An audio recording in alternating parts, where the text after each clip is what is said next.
वही मिलता है जो भाग्य में होता है। बहुत समय पहले की बात है।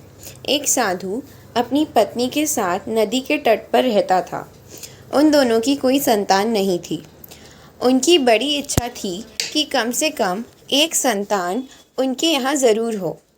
एक दिन साधु जब तपस्या में लीन था, तभी एक चील ने अपने पंजे में फंसी एक चुहिया उसके ऊपर गिरा दी। साधु ने उस चुहिया को घर ले जाने का निश्चय किया, लेकिन उससे पहले उसने उसे एक लड़की में बदल दिया। उस लड़की को देखकर साधु की पत्नी ने पूछा, कौन है ये? इसे कहाँ से लाए हो? साधु ने पत्नी को पूरी बात बताई। उसकी पत्नी बहुत प्रसन्न हुई और वह बोली, तुमने उसे जीवन दिया है, इसलिए तुम ही उसके पिता हुए। इस तरह मैं भी उसकी माँ हुई।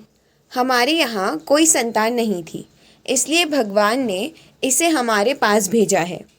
जल्द ही वह बच्ची एक सुंदर युवती बन गई। जब वह 16 साल की हुई तो साधु और उसकी पत्नी ने उसका विवाह करने का निश्चय किया। साधु ने सूर्य देवता का आगमन किया।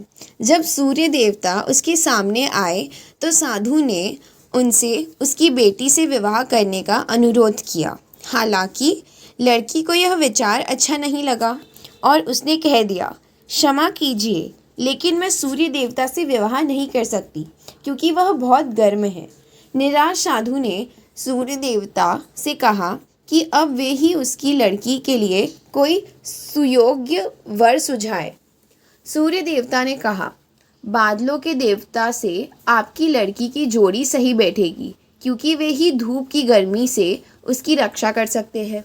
साधु ने अब बादल देवता से उसकी लड़की के विवाह करने का अनुरोध किया।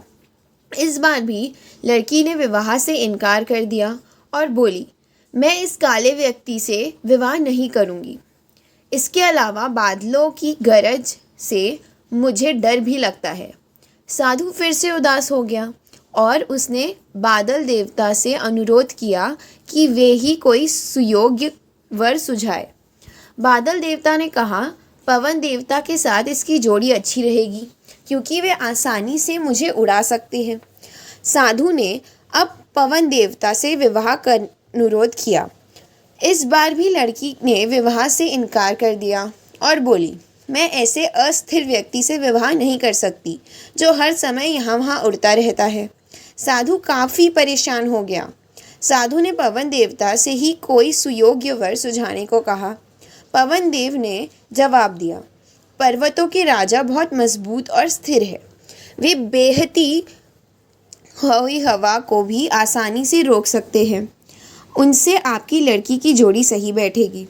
साधु अब पर्वतराज के पास गया और उससे उनकी लड़की के साथ विवाह करने का अनुरोध किया। हालांकि इस बार भी लड़की ने विवाह करने से इनकार कर दिया और कहा, मैं ऐसे किसी व्यक्ति से विवाह नहीं कर सकती जो इतना कठोर और ठंडा हो। लड़की ने साधु से किसी नर्म वर को खोजने के कहा। साधु ने पर्वतराज से सलाह मांगी। पर्वतराज ने जवाब दिया, किसी चूहे के साथ ही आपकी लड़की की जोड़ी अच्छी रहेगी क्योंकि वह नर्म भी है और आसानी से किसी पर्वत पे भी बिल बना सकता है। इस बार लड़की को वर पसंद आ गया। साधु काफ़ी हैरान हुआ और बोला, भाग्य का खेल कितना निराला है। तुम मेरे पास एक चूहिया के रूप में आई थी और मैंने ही तुम्हें लड़की का रूप दिया था। चूहिया के रूप में जन्म लेने के कारण तुम्हारे भाग्य में चूहे से ही विवाह करना लिखा था और वही हुआ। भाग्य में जो लिखा था वही हुआ।